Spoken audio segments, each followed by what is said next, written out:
Ишенбе, саясат, ачуу чындык, эл жана бийлик жөнүндөгү курч суроолор. Көмүскө фактылар менен түз эфирдеги баарлашуу. Журналист Адылбек Акматов менен.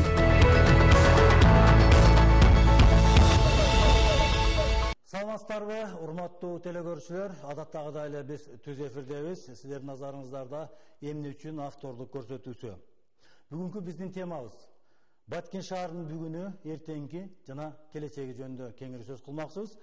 Өзүңүздөргө маалым болгондо 29 август күнү дал ушул эгемендүүлүк майрамынын 30 жылдык майрамдары алдында Баткен шаарында күтүлбөгөндөй чоң өрт чыкты. Бактыга жараша адам өмүрүн кыйылбаган менен бир катар сатуучуларыбызга олуттуу материалдык зыяндарды алып келди. Облус борборундағы чыккан бул өрт албетте биздин облустун жетекчилерине мындай эскертүү болгондой эле болду. Анткени бул ушул базар жөнүндө буга чейин да ондогон жылдар бою сөз кылган менен бул базарды жылдырууга эч кимдин кудурети же болбосо мындай бир демилгеси, ою, иш кылып аракети жеткен жок. Мына ошондуктан биз бүгүн ушул өрт жөнүндө жана өрттүн айланасындагы сөздөр жалпы эле Баткен шаарынын бүгүн эртеңки жөнүндө сөз кылмакчыбыз. Бүгүнкү биздин коноктор менен сиздерди тааныштырып өтөйүн. Баткен шаардык кеңешинин депутаттары Санжарбек Абдина уулу, ошондой эле аймактын Мырзалиева айымдары болмокчу. Саламатсыздарбы? Майрамыңыздар менен эгемендүүлүк майрамы кут болсун. Чын эле бул элибиздин баксына келген бир өзгөчө чоң бакыт, дөөлөт деп койсок болот. Анткени бул эркиндик, эгемендүүлүк бул ар бир адам мунун даамын, бакытында сезе билсе кандай жакшы болот. Буюрса биз өлкөбүз өтө бактылуу, эгемендүү өлкө деп айта алам. Жалпы телекөрүүчүлөр, майрамыңыздар менен дагы бир жолу. Уруксат берсеңиздер, анда биз ушул жалпы теманын негизги темага өткөнгө чейин биз атайын даярдаган чакан сюжетибиз бар эди. Ошо сюжетти көрүп алып туруп, жалпы темага өтсөк деген оюбуз бар. Анда режиссерлор даяр болсоңуздар, биздин сюжетти берип койсоңуздар. Чындыгында бул окуя Баткен шаарына жана шаардыктардын Баткен шаарындагы борбордук базардын чет жанынан өрт чыгууда. Өзүңүздөр көргөндөй, бул жайда өзгөчө кырдаалдар министрлигине жана жөнөкөй жарандар тартылган. Суу ташып атайын өрттү өчүрүү иштери жүрүп жатат. Өрттү өчүрүүгө атайын өзгөчө кырдаалдар министрлигинен 3 унаасы тартылган. Өрт өчүрүү кызматына жай тургундар да кол кабыш кылып, чакалар менен өз алдынча өчүрүп жатты. Жалынга жакын жайгашкан күркөлөрдүн ээлери кооптонуп, тездик менен товарларын алып чыгуунун аракетин көрдү.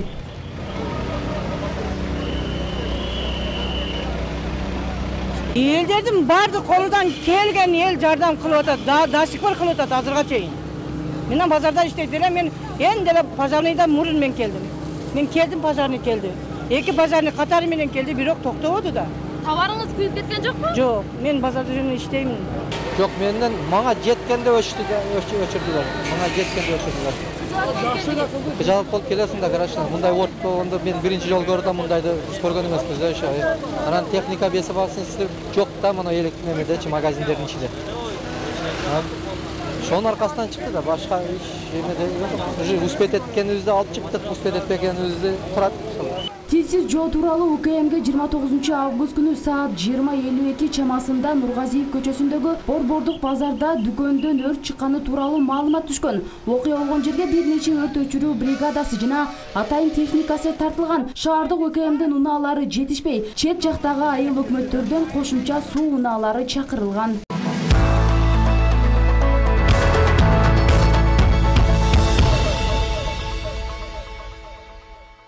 Чындыгында бул окуя Баткен шаарына жана шаардыктардын олуттуу материалдык чыгымдарды алып келди. Буга чейин деле бул базар жөнүндө көптөгөн сөздөр болуп жүргөнүн жакшы билесиздер. Санжарбек мырза, сиз мына областтын активи катары депутат болгонго чейин деле бул көйгөйлөрдү жакшы билсеңиздер керек да. Ушул базардын айланасында бир эле базар эмес, Баткен шаарынын бүгүнү жөнүндө эмнелерди айта аласыз? Бул сыяктуу бир катар дагы олуттуу көйгөйлөрдү биздин көрсөтүм жүрүшүндө сөз койгойбуз. Негизи эле ушул өрттүн чыгышы жөнүндө сиздин жеке оюңуз кандай?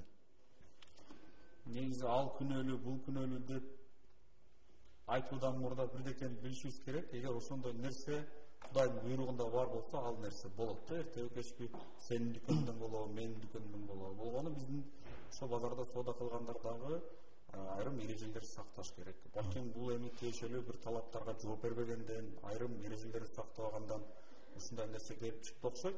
Бул эми бул өрт жагы. Бирок бүгүнгө чейин эле жол тыгындары болсун, жүргүнчүлөр жүргөн жолдун четине өз ыктыяры менен коюп алган кичинекей сатуучулардын стөлдөрү болсун, булардын баардыгы шаардык мэрияга бир топ эле маселе жаратып берди. Азыр даже карап көрсөңүз, жол тыгындары да мына ушул базардын эле айланасы. Акырчыкырдын баары дагы ушул базардын эле айланасы да. Бул сиз айткандай балким бир жергиликтүү бийликке бир сигнал, арын бир ретке келтирүү. Эскертүү. Деген сыяктуу. Анан эми биздин жарандар дагы бул эми көпчүлүк ушул жерден нан таап жеп аткан жер болгондон кийин жеке керт басым кызыкчылыгын ойлоодон мурда башкалардын коопсуздугун дагы эске алыш керек эле да. Эң туура, мен дагы ушул коопсуздук боюнча дагы суроом бар эле. Мына өрт өчүрүүчүлөрдүн жалпы эле ушул жерде күйгөн, алууланган өрттү өчүргөн жалпы шаардыктардын тургундардын айтуусунда базарга өрт өчүргөн машина киргенге болбойт экен да. Короодой эле кылып туш тарабын коргоп койгон, сыртынан гана айланып тура бербесе ички жактарга өтүп, мындай өрттү өчүрүп калуу мүмкүн эмес дейт. Кудай сактап, мына азыр чектелүү гана бир 10го жакын соода түйүндөрдү күйгөнү менен базардын ичиндеги миллионго жакын, миллиондогон акчалардын баары сакталып калган элибиздин баксы деп коелу.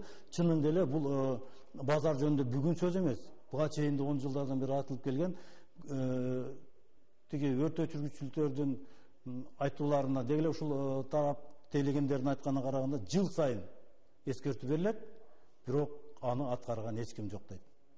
Ага, өзүңүз билсеңиз, биздин Борбордук базардын 3 кириши бар. 3 киришинен атайын өрт өчүрүү кызматынын техникаларын алып кирүү бир топ маселе жаратат да. Бул жерде сатуучулар эң баштык менен өз билгенче столдорду коюп, билсеңиз күнбатыш жагында май куруп саткандар бар, күн чыгыш жагында мөмө жемиштер саткандар бар. Ал эми базардын өйдө жагындагы киребериште нан саткандар бар. Түшүнүктүү, ал жерде мындай өрт Кудай сактасын эми, өрт болуп кеткен учурда өрт өчүрүүчү машиналардын киришине 100% тоскоолдук жаратат. Кудай дагы сактанганды сактайт экен да. Мен Кудай сактайт деп алып, биздин үстүбүзгө бирөө ине болуп отурсак, же болбосо тиги өрт өчүрүүчү машиналарга жол койбосок, тоскоолдук кылбасак, анда баардык бирибизге биз тоскоол болуп атабыз. Мейли ушундай эбегейсиз, эпке келбеген нерсени эпке келтирүүчү биздин мэрия барбы, же болбосо мыйзам барбы, же жалпы эл менен мындай түшүнүүчүлүккө барбы? Сиздин жеке көз карашыңызда бул көйгөйдөн кантип кутулабыз? Мына сиз шаардын жаңы депутатысыз, элдин чоң ишенимине ээ болуп, алдыңкы мындай депутаттардын сабында жүрөсүз. Негизи өз депутаттардын көз карашында бул тополоңду кантип мындай чектип койсок болот? Бул эми кече түшсүз жоодон кийин облус башчысы, шаар башчысы ошол кырсык болгон жерге барып тааныштыр. Мен ойлойм, уже булардын күн тартибинде бар. Бизде мисалы сентябрь айында боло турган сессияга дагы биз бул маселени көтөрүп чыгабыз. Себеби коопсуздук элдин, шаардык тургундардын коопсуздугу эң башкы маселе. Туура айтасыз, мисалы жок эле жерден бирөө 10 миллионго жакын товар кетти. Андан сырткары 5 дүкөн, бир тигүү цехи, булар толук түрдө жарактан чыкты. Азыр 10 миллион сомдук чыгым дегенден эми бул эми тегеректелген суммада да, балким андан 10 миллион бул бир гана адамдын кетирген мындай зыян тарткан чыгым экен. Ал эми он магазиндеги 10 соода дүкөндөрдү алса андан да көбөйүп кетет. Аймактын айтсаңыз, мына сиз дагы жаңы келген шайланган депутаттардын алдыңкы сабында жүргөн айымдардансыз. Кут болсун сиздин алган мандатыңыз. Биз ойлойбуз, мына жаңы демилге жаңы күч келди. Деги эле 10 жылдан бери ушул шаарыбызды өзгөртөбүз, инфраструктурасын жакшыртабыз, базарды бир жакка чыгарабыз, май куюучу жакты бир жакка чыгарабыз, бир шаарга тартып алып келсек тазалыкты сактайбыз, суу чыгарабыз деген ойлор канчалык айтылган менен тилге каршы бүгүн аткарылбай келатат да. Сиздин оюңуз боюнча сиздер дагы ушундай командадасыздарбы, же мындай бир чечкиндүү кадамга барасыздарбы ушу шаарды өзгөртүү боюнча? Саламатсыздарбы, урматтуу калайык калкым. Рахмат сизге мына атайын ушул көйгөйдү эл арасындагы булуттуу көйгөйлөрдү көтөрүп келе жатасыздар. Албетте ушундай көйгөйлөр көтөрүлмөйүнчө мындай маселелер чечилбейт. Маселе чечилүү үчүн кырсыкты күтүп же болбосо кандайдыр бир аламаттуу күтүүнүн кереги жок да. Бул базарды жылдыруу боюнча өрткө чейин ойлонушубуз керек эле. Тилекке каршы материалдык чыгымга келдик. Бул биринчи коңгуроо. Абийдин барында этеңди жап деген кыргызда жакшы накыл кеп бар. Биз азыртан ойлонушубуз керек да. Мына ушул чакырылыштагы чакырылган депутаттардын бардыгынын сүйлөшүп, маектешип отурганда көйгөйлөрү шаарды оңдоп түзөө. Башка өлкөлөрдүн шаарларындай алдыңкы болбосо дагы кандайдыр бир бардык нерсеси орду менен болгон шаарды түзүү да. Мына ушул маселелер каралып, бүгүнкү күндө суу маселеси дагы каралып жатат. Каралган азыр өткөндө Баткен коогалаңында 36 жараныбыздын үй бүлөлөрүнө чет булактан атайын депутаттардын демилгеси менен 5 гектар жер бөлүнүп берилип, ошол жерде үйлөр курулуп бүттү. Атайын шаарча курулуп бүттү. Шаарча курулуп бүттү. Ошол шаарчанын суу маселеси дагы чечилди. Анан эми ушундай шаарчалар курулуп жаткандан кийин базарды дагы ошондой четирээк жерге чоңураак, заманбап кылып, өрт коопсуздуктарын эске алуу менен ар бир соодагерге түшүндүрүү иштери менен бардык көйгөйлөрдү эске алуу менен түзүшүбүз керек. Андай кылбасак күнөө сенденби же менденби деп биз бири-бирибизге шылтоону жумшатпай турабыз. Бул жерде мен элди чакырат элем, урматтуу калкым. Албетте, бир нерсени бир күндө курап кетүү, сооданы бир күндө баштап кетүү бул оңой олтом иш эмес. Бул оңой олтом эмес.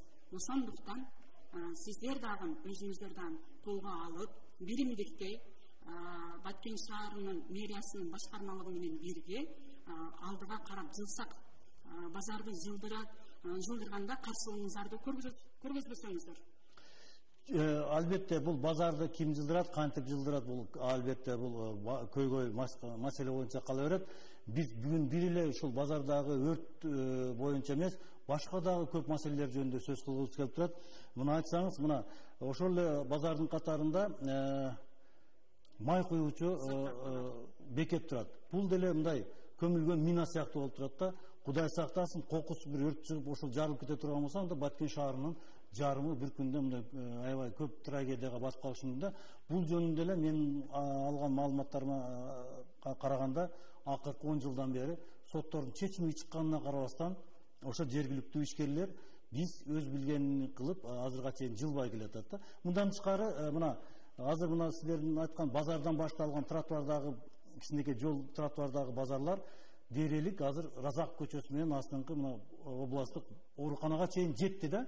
Эгер тым койсок бул дагы эка жетип атат да. Же Баткен базарчылардын шаары деп коебузбу, же башка кылабыз, ушул кандай болбосун мындай бир эл менен элдешип бир иш кыла турган мезгил качан келет? Депутаттар мындай чечкиндүү чечим кабыл алып шаардык мэрия менен токтотобу, биз таза шаарга качан өтөбүз деген сиздерде конкреттүү мындай бир план сунуштар барбы? Мына мисалы үчүн шайланганга чейин көптөгөн жакшынакай программалар бар эле. Биз шаарды кыска аралыкта ушундай кооз инфраструктурасы сонун шаарга айландырабыз деген программаларыңыздар менен мен таанышмын да, ошондон улам сиздер менен сүйлөшүп атам. Туура айтасыз. Мына тротуар маселесине бүгүнкү күндө каралып, сапасыз жасалгандыгын эске алуу менен атайын бул тротуарга сапаты, анан бүткөрүлбөй калган жактарын эске алуу менен депутаттар атайын маселени козгоп, азыр бул маселе сот немесинде каралып атат, процессинде жыйынтыгы чыгат албетте. Жоопту алган жактар чарасын бүтүрөт, дагы соттун чечими негизинде дагы каралат деген ойдомун. Мындан сырт мына май коюучу жайлар Баткен шаарындагы бардык май коюучу жайлар жылыш керек. Мен ушуну так айтам. Анткени бардык май коюучу жайлар калктын калың катмары жайгашкан жерде, мектептерге жакын, социалдык объектилерге жакын орнашкан. Мына ошол май коюучу жайлардын бардыгын жылдырыш керек. Бул жылдырууга милдеттүүбүз. Анткени элдин коопсуздугу үчүн милдеттүүбүз. Урматтуу телегөрүүчүлөр, биз түз эфирдебиз. Мына көрүп турсаңыздар, биздин WhatsApp номерибиз иштеп турат. Шаардыктар, сиздерди ойлонткон, сиздерди мындай көйгөйгө салган маселелер болсо, сурооңуздарды берсеңиздер болот. Мына биздин шаардык кеңештин активдүү депутаттары сиздерге жооп берет. Санжарыңызды ачсаңыз, чын эле мына милдеттүүбүз, жылдырышыбыз керек, жылдырабыз деген сөздөр уже бул кандай кечиресиздер мындай өзүнүн актуалдуулугун жоготуп бүгүн конкреттүү иш чара болсо мындай милдеттерди коюп жылдыра турган мезгил келди го деп ойлойм да. Өзүңүз айткандай бул эскертүүлөрдөн кийин бир кадам жасабасак, алдыга жылбаган адам сөзсүз артка жылат дегендей да. Агай, жакшы суроо болду. Өзүңүз дагы республиканын район шаарларын кыдырып жүрөсүз. Өзүңүз дагы баамдасаңыз керек. Жалгыз эле Баткен шаарында эле эмес, биздин республиканын бардык эле шаарларында негизинен күйүүчү май куйган бекеттердин бардыгы калктуу пункттардын арасында жайгашкан. Бул жалгыз эле Ош же Баткен эмес, керек болсо биздин республиканын борбору Бишкекте да ушундай. Стоп, мен айткым келип атат, Санжарыңызга, ошондой мен баарын Баткенди айткан жок. Бирок биз деп турат, биз жаңы кадам, жаңы багыт менен биз бүгүн ушуну жок мындай сыртка чыгарып коек, башкалар эмне кылса ошо кылсын. Себеби биздин өтө мындай мина катылган, көмүлгөн минадай болуп турат да. Өткөндө, бияка келгенде абдамда коос болуп атат. Ошондуктан бүгүн кадам, конкреттүү бир кадам жасабасак, кеч болуп калабы деген ой болуп атат да менде. Бүлөнү териштирүү жагын мен азыр ушундай кылабыз, мынтебиз деп так десе бирдекени айта албайм. Бирок муну сөзсүз караш керек. Сиз айткандай бул көмүлгөн мина. Бирок жасалып аткан иштердин кээ бирлерин айтайын. Мисалы Разаков көчөсүндөгү жол тумун курулушундагы аткарылган иштерин жогорулатылган баада көрсөтүлгөнү бул башкы прокуратура тарабынан текшерилип аныкталды. Бул тууралуу башкы генералдык прокуратуранын басма сөз катчысы билдирип атат. Шаар мэрия, Баткен шаардык мэриянын жооптуу кызматкерлери жумуш аткаруучу ЧС жоопкерчилик чектелген коом тарабынан жасалган 2.964.700 сомдук тротуар арык лотоктору менен курулушту колдонууга кабыл алышкан.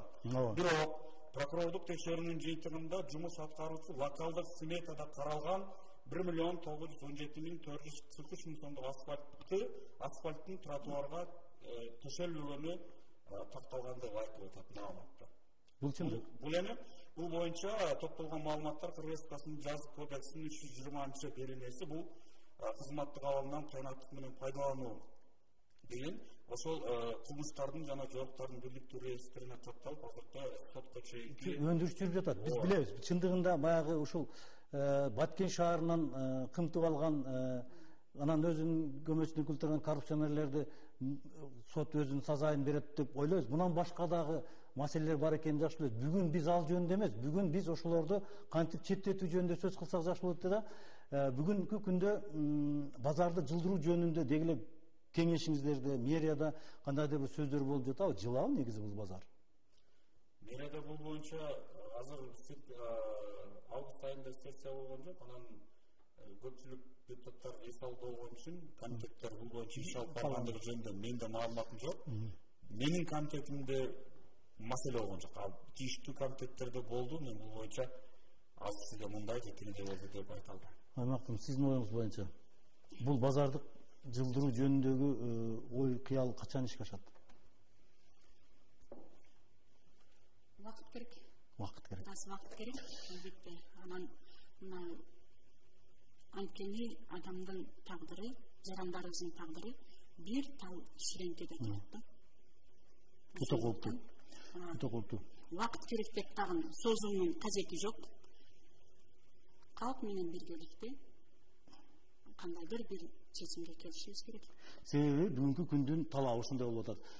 Биз мына бүгүн ушул өрт коопсуздугу жөнүндө, анан базарлардагы башаламандык жөнүндө, дегеле тротуардагы соода түйүндөрү жөнүндө, мындай ырксыз мындай эмени мыйзам бузулуп салынган күркөлөр жөнүндө сөздөр бүгүнкү күндүн темасы болуп турат да. Мына ошондуктан сырттан келген биздин конокторубуз Баткен шаарынын көпчүлүгүндө таң калып кетишет да. Бул сөздө уят жок. Кээде ушундай ажатканага кириңер жок экен деп ушул Баткенге келип алып, башка жактарга барып ушул сөздү сүйлөгөнү чын эле мен ушул жерде жашап жаткандай жаран катары сиздерге эле катуу десе керек. Ушундай бир майда нерсени акырындап чечип алмайынча базарды жылдыруу кыйын го дейм да. Бул ошондуктан биз ушу ички инфраструктурасын, тазалыкты, таза сууну качан ирепке келтиребиз? Негизи эле ушул бул боюнча дагы көп көйгөйлөр болуп, мына азыркы учурда бул иш дагы мындай бир коррупция жыттанып аткандай да. Ажаткана маселеси боюнча мэрияда сөз болгон 2 муниципалдык ажаткана куруу боюнча бул азыр күн тартибинде турган нерсе. Андан тышкары тазалык боюнча бизде азыр көчөдөгү таштандуу урналары жетишсиз. Биз кечээ тазалык кызматынын башчысы Чыңгыз Мураталиев мырза менен сүйлөштүк. Жакын күндөрү биз мэрге бул боюнча сунуш беребиз деди. Урналардын санын көбөйтүү боюнча. Чынымен биздин шаарда бир балмуздак же бирдеке жесең, анын кабыгын кагазын таштаганга урнаны кыйла жерге чейин басып издейтинде туура келип атат да. Ошон үчүн көчөнүн баардыгы, аркылатоктордун баардыгы суга толуп кетти окшойт. Анан бирок жарандар дагы эң баштык кыла бербей, акыркы тилде көрүнгөн жакка тыштай бербей, мындай бир тазалык шаарыбыз баарыбызга дегендей бир жоопкерчиликтүү мамиле кылып койсо жакшы болот. Мисалы 30 жылдыктын алдынан Борбордук стадиондо бир 2 күндүк тазалык иштери жүрдү, бирок кечээ 1-сентябрь барып көргөн болсоңуз, стадиондун абалы эскисинен бетер болду да. Ооба, биздин жалпы элибизде мындай тазалык маданиятына үндөйбүз, чакырабыз дейсизчи, бирок аймактын мына шаардын тургуну, шаардын депутаты, эмне керек мындай инсан катары Баткен шаарынын келечегин кандай көрөсүз? Баткенде шаарды мындай бир кыялданасызбы? Эмнелер бар, эмнелер жетишпейт, эмнелерден арылышыбыз керек? Баткен шаарынын келечегине билимдүү жаштардын демилгеси менен чоң шаарды катары элестетем да. Анткени Баткен шаарында Баткен мамлекеттик университетинин дагы кеңейтилген корпус курулат. Андан сырт медициналык академиянын үзүлдө центри курулганы жатат. Мындан сырт атайын үзүлдө лабораториялар. Алло, 1 мүнөткө бизде түз эфирдесиз, сүйлөй бериңиз. Ким, каяктан? Биз мына Баткен шаарынын неме угуп жатабыз. Айтып, сурооңуз? Суроо, мына Баткен шаарда көчөлөрдө чыгып турган жашынчалар, шулар ичкерге чыгып, нормальный жай кылып, салкын неме кылып берсе болбойбу?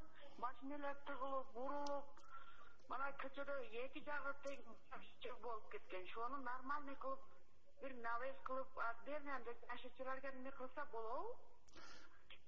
Чоң рахмат, мен сиздин сурооңузга түшүндүм. Мен дагы ошо экөөбүз окшош ойлонот экенбиз. Ушундай кылсак болобу деп мен шаардын депутаттарынан сурап жатам. Чынында эле мына абдан жөнөкөй көрүүчүнүн суроосун уктук. Кандай деп ойлойсуз? Мына жөнөкөй эле буга акчанын деле кереги жок экен, буга мындай өзгөчө акылдын, жөн эле архитектуранын деле кереги жок экен. Буга жалпы ушундай салкын кылып бир жерге киргизген, ушундай бир маданияттуу базар кылсак эмнеге болобу, болбосун, болобу деп сурооңузга. Баткен шаарынын айланасында майда барат базарлар көп. Оң жагын карасаң да базар, сол жагын карасаң дагы базар, жолду карасаң дагы базар. Мына ушундай базарларды жылдыруунун максатында атайын жер бөлүнүп берилип, 4кө бөлүнүп, бирөөсү жашыл жемиштердин базары, ал эми бир жагы материалдардын, бир жагы болсо продукталардын базары кылып туруп, ушундай бир немени караш керек. Негизи эле анан албетте бул финансылык нерсеге келип такалат. Мына азыр биз депутаттар элдин үнүн гана жеткиргенге мына сизге инфраструктураларды, инвестицияны чакырып келгенге, чакырганга дарыметти жетет. Ошонун үстүндө биз депутаттар, Санжар мырза, көйгөйлүү маселе деп туруп, жаштыгына карабастан атайын элдин алдынан сурулуп чыккандагы биздин бирден бир көйгөйүбүз ушул болуп жатат. Чоң рахмат, мына элдин өкүлдөрүнө эл суроо берип атат. Чындыгында мына Санжар мырза, ушундай базар кылуу үчүн буга чоң инвестицияны тартуунун деле кереги жок болсо керек, просто тартип келсе керек да. Шаардын башкы планында деле болуш керек. Бул базар бүгүн жылбаса эртең жылат. Ошондой эле аэропорт, базар, бул жердеги макуучу бекеттер баардыгы жылат. Балким бүгүн жылбасак эртең жылат. Бирок кайсы бир күн жылат да. Бирок жанагы айткан биздин угармандын пикирине кантип сиздин сурооңуз, жообуңуз кандай болот? Болобу же болбойбу деген суроолорду коюп атат да. Буга чейин бир катар жол жайындагы соода жүргүзгөн жөнүп саткан эжелер базардын ичине киргизилген. Муну шаардын тургуну катардагы, шаарда жүргөн инсан катардагы бир канча жол көргөнбүз. Бирок ошол эле канча жол киргизилгенине карай ошол эжелер кайра эле соодасын базардын сыртында жолдун жеринде улантып атат да. Эгер сизден башка эч ким отурбаса, көчөнүн боюнда, анда мажбур түрдө сатып алуучулар ошо базардын ичине кирмек. Булар мынча эткен. Баары киргенден кийин бирөө соодам жакшы болсун деп, жол жерине жакыныраак коробкасын көтөрүп чыга калат. Мына деген атаандаштык бар да. Азыр 2 метр жүргөнгө эринип калган биз базардын ичине кирип отуруп эле ошол жердегинен ала коебуз. Анан аны көргөн баары кайра чыгып алып, ушундай эмне болот. Бул жерде административдик чараларды көрүш керек. Биз муну шаар башкармалыгына жеткиребиз. Акылуу курамчылыкка да бир топ сунуштарды берели. Бул жерде айтканбыз, дагы айталы, күн тартибинде болсун. Бул маселе мени шаар турган катардагы мындай тынчсыздантат. Себеби бул жол башка эмне үчүн, бирок биз ошол жерге солай жүргүзүп атабыз. Рахмат, биздин эл өкүлдөрү, чындыгында биз сиздерди ишенебиз. Буюрса бул көйгөйлөрдү башка депутаттарга окшоп 5 жыл созуп отуруп айтып болушуңуздар керек. Андан башка дагы бир чоң көйгөй мына азыркы негизги Нургазиев көчөсүндө 2 тараптуу машинелер коюлуп турат. Бул жүргүнчүлөргө дагы, бул автоунааларга дагы, бул кимге болбосун олуттуу баягындай коопсуздуктар жаратууда. Мындан тышкары биздин Баткен шаарында 4-күн башталган базар 5-күн ишемби күнү акыры жекшемби күнү менен жыйынтыкталып, дүйшөмбү күнү кайра эле чачылган шаарга айланып кетти. Кайсы бир күнү биз бул базарларды алсыраак алып барып, баягы оптовый базарлардын дагы башка жака жылдыртып, ушул көчөлөрдү ачыктап албасак, анда биздин шаарыбыз өнүп өстөн, тескерисинче артына кетиши мүмкүн. Бул жөнүндө кече өкүл дагы өз сөзүндө айтты. Базарды, май куючу бекеттерди тезинен жылдыруунун аракетин көргүлө дегендеп. Менимче бул сессиянын жакынкы чукул сессияларда бул маселени кантип карайсыздар, кое аласыздарбы, кое алсаңыздар күчүңүздөр жетеби деген суроо. Азыр сессиянын күн тартиби бекитиле элек. Биз сессиянын күн тартибине бул маселелерди сунуштайлы. Керек болсо тийиштүү мекеме ишканалардын жетекчилерин да чакырып, ушундай эле талапка жооп береби, бербейби? Бирөөсү эмне үчүн турат, эмне үчүн берге уруксат бергенсиңер деген сыяктуу бир топ суроолорду кабыргасынан коелу. Баарыңыздар күбө болуңуздар. Сентябрь айында 26-сында сессия болот. Ошого чейин биз бул маселелерди сессиянын күн тартибине киргизип буюрса карайбыз. Жакшы маселе. Жакшы, мына шаардын бүгүнкү эртеңки жөнүндө сөз кылганда, албетте Баткен шаарынын тазалыгы, анын ичинде ички инфраструктурасы, таза суу, канализация дегенде биринчи эске келет да. Негизи эле мына ушул шаардын келечегинде сиздердин эмеңиздер кандай болушу мүмкүн? Кандай кылсак биз ушул шаарыбыздын башка шаарлардын инфраструктурасы, башка шаарлардын маданиятын окшоштурабыз да. Айтор эрте менен келатсаң, баягы таштандыларды ташыган биздин тазалык ишканабыз 8-9-дарда жумушчулар менен аралашат. Башка шаарларда бул эме көрүнүш саат 5:30 таң саардан баштап 7-ге чейин баары таптаза болуп, көчөлөр шыпырылып калган болот да. Ал эми Баткенде болсо башкачараак болуп атат да. Бул жагы же болбосо жана кичинекей күккө мындай таштандылардын ордуну бир чоңураак таштандылар менен алмаштырып коюш керекпи? Мейли башкалар болбосо дагы башка көчөлөргө ушундай кылып койсо болбойбу деген суроолор түшүп атат да. Сиздердин ушундай суроолорго кандай жооп бересиздер? Негизи эле бул тазалык дегенден деле такыр аягына чыкпай койдук да. Негизи бул суроолордун баардыгы көптөн бери шаарыбыздын вице-мэрине бериле турган, мэрине бериле турган суроолор экен. Биз эми бул суроолорду жеткирип баралы. Бирок тазалык кызматы үчүн мен сиз айтканда эмне үчүн 5:30 эмес, саат 8:30-9-да ишке чыгат, бул кызыктуу маселе экен. Биз муну дагы тазалык кызматынын, муниципал кызматтын башчысына берип көрөлү. Себеби чын мен сиз айткандай эле шаарга келген коноктор жумушка жөнөгөн адамдар менен аралаш, алардын жумуштары башталат. Чын менен. Бирок дагы бир нерсени эске салыш керек. Күн ар жума сайын биздин көчөдөн таштандылар ташып кетет, бирок жарандарыбыз дагы ошол таштандынын акысын төлөбөй койгон учурлар бар. Мунун аркасы менен биздин тазалык кызматы датасада турат, өзүнө жатпайт. Эми балким акчаларды жыйнап алуу жагында механизм деген сөйттер бар, мен ал жагын айта алмайм, бирок жарандардагы шаардын таза болушуна сөзсүз түрдө жардам бериш керек. Бул шаар жалгыз эле тазалыктын шаары эмес. Аймактын мырза, айым, сизден суранышта мына суроо сизге. Негизи эле ушундай Санжар мырза айтып атпайбы, жасаш керек, кылыш керек деп. Мына техника бардыгы бар. Жаңы техникалар келди ушу тазалык ишканасына. Ошол жердеги ишкананын көркүнө чыгара албай турган жетекчилерде дагы, адистерде дагы маселе жокпу? Мисалы үчүн, кээ бир учурларда мындай жетекчи ошол ишкананын, мекеменин көркүнө чыгарган жетекчи, бир гана жетекчинин таасири абдан күчтүү болот да. А мейли мына турат экен, чыгып кой, алып кой деп алып отура беребизби? Же мындай жетекчилер да бир чечкиндүү чыгарак чыгып, өздөрү да чыгып, эртең менен ушул таштандыларга аралашып, элдин мындай көйгөйүн угабы? Балким жетекчи мына азыр жаш кадрларды алмаштырсак кандай болот? Балким кадрларда жаткандыр ушундай нерселер. Тазалык маселесинде ошол жетекчиси алмаштырылды.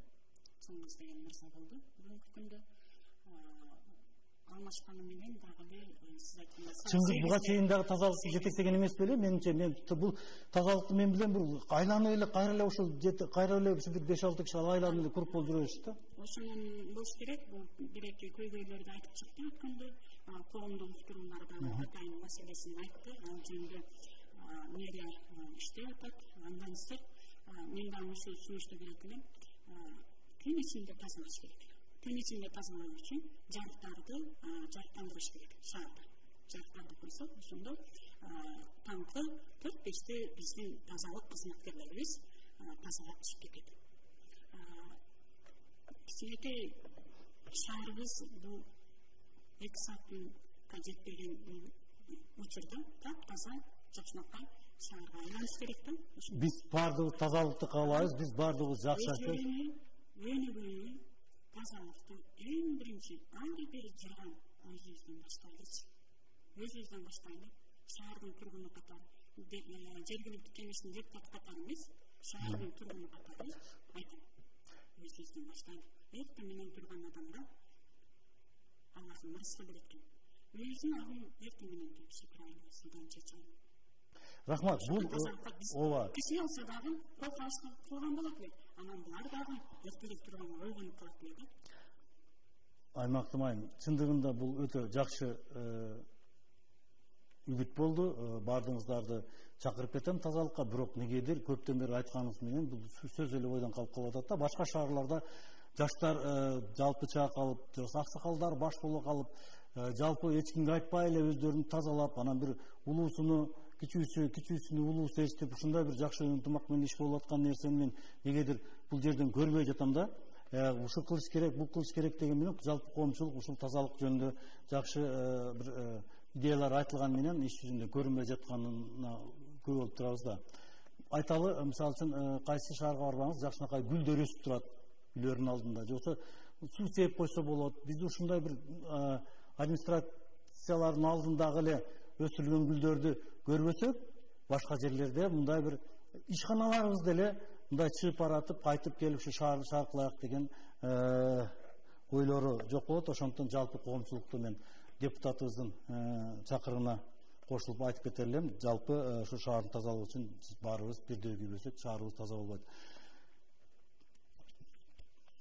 Санжар мырза, шаар болуп көрбөгөндөй өнүгүп жатат. Өнүгүп жатат дегеним бул кеңейип жатат, өсүп жатат деген бул. Мына биз 20 жылдан биз келсек, бир кичинекей Баткен шаары болсо, бүгүн бул жагы кызыл белге, кызыл жолго ал турсун теги жаңы жер, бул жагы Бужумга чейин кошулду да, буюрса дагы 3 жылдан кийин бул өтө чоң шаарга өрөнгөн. Бирок ошол мезгилде биз өскөн менен келечегибизди мындай өнүгүү структурасы ойдогудай өспөй жатат да. Келечекте ушул Баткен шаарынын ген планы жөнүндө сиздин түшүнүк барбы? Негизи өзүңүздүн сунушуңузда бар да, кандай кылсак Баткен шаарыбызга мындай бир жакшы өнүгүү, башка шаарларда бир таза шаарга айлантат элек. Негизи шаарлар, административдик шаарлар, анан эс алуучу шаарлар, анан энергия шаарлары болот да. Bizde шаар административдик шаар. Ооба, кошулам. Эмне үчүн облустун борбору болуп калды? Себеби жайгашкан орду боюнча ортодо жайгашкан үчүн бир жайга. Экинчи жагынан буга чейин райондун борбору болуп жүргөн, ошон үчүн тосуп толуучулар тиягында облустун борборун Баткенди тандап койушту окшойт. Эми шаар өсүп атат дегенибиз менен биздин шаар горизонттук өсүп атат. Ооба, туура. Вертикалдык жакка өсүш керекпиз. Эми кээ бир курулуш компанияларына рахмат, 5 гектар жерге 36 үй салды. Бирок биздин жетекчилер да ушуну сунуштап 1 гектар же 1,5 гектар жер берип туруп эле көп кубаттуу үй салдырса биздин шаардын инфраструктурасы үчүн жакшы болмок беле деп ойлойм да. Эми бизге убакыт келди, горизонтту токтотуп вертикалдык жакка өскөнгө. Себеби жыл өткөн сайын жер маселеси күрт болуп атат. Ошон үчүн Көп кабаттуу үйлөр. Андан кийин азыр мисалы таза суу, канализация маселелери чечилсе, биз керек болсо тийиштүү жактар менен кеңешип, курулуш компанияларын чакырыш керек. Себеби биздин Алло. Бизге коңгуроо чалып байланыш албай калды. Туура айтасыз. Биз өнүгүшүбүз керек. Жана мен айткандай, алга жылбаган адам артка жылат дегендей. Мына буюрса ошол мэрияга чоң депутаттардын жаңы дем менен жаңы корпусу келди. Ошондой мэр жаңы шайланды. Ушулардын баардыгы да бир эл күткөн бир жакшы жаңылык болот го деп элдер күтүп атат да. Алло. Мен Сүлүктүү шаарынан звонок кылып атам. Мына Сүлүктүү шаарынан чыгып. Айтыңызчы, кайын сизде? Мен Татыбалиев Исмаил Акимович. Исмаил Акимович, сүйлө. Шартты жөнүндө неме кылайын деп, мына азыр Лелеке немени көчүп кетебиз дейт. Лелек мына Сүлүктүү 32-жылдан бери Сүлүктүү мына жыл Лекеде көтөргөн Сүлүктүү болот да. Мен рахмат. Биз азыр Баткен шаары жөнүндө сөз кылып аттык эле. Сөзсүз сиздин бул сурооңузду Баткен Сүлүктүү шаары жөнүндөгү көрсөтүүбүздө сөзсүз айтайын. Мен сизден айтып, мына неме андара баардыгын мына Сүлүктүү тарыхый шаар, Сүлүктүү өсө турган шаар, Сүлүктүү өнөр жайы өнүккөн шаар. Сөзсүз мен Сүлүктүү жөнүндө болгон көрсөтүү айтайын. Сизге чоң рахмат. Биз көрсөтүүбүздү улантабыз. Айта берсеңиз. Негизи ушул шаарыбыз жөнүндөгү көрсөтүүбүз да соңуна чыгып баратат. Өзүңүздүн жеке сунуштарыңыз, мына жаңы жетекчи, жаңы депутаттар келгенде кандайдыр бир кадамдарды эмнеден баштагыңыздар келип турат азыр? Бул топко чейин көптү айтпайм, бирок айрым жумуштар жасалды. Биздин партиянын атынан дагы, комитеттин атынан дагы териштирүүчү иш-чараларды жүргүзөбүз. Алдыдагы биздин өмөттө андай иштер ардын болот. Партиянын атынан эле биз Аран участкасына бир мешит менен бир фаттын курулушу азыр жүрүп атат. Бүткөлдө алынып атат.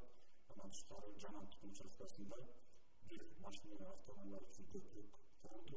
150 миң сомдон ашык суммага бүткөрүлдү. Эми баягы күчтүү депутаттык корпус, күчтүү жарандык коом өзүнүн талабын талаша алса, өзүнүн талабын кое алса, сөзсүз түрдө жергиликтүү бийлик тарабынан аракеттер болот экен да. Өткөндө социалдык тармактан Дастан Турдиев деген мырза базардын күн чыгыш жагындагы дарбыз коюп саткан чоң автоунааларды сындап эметти эле. Эртеси күнү машиналарды азырдан алдырды.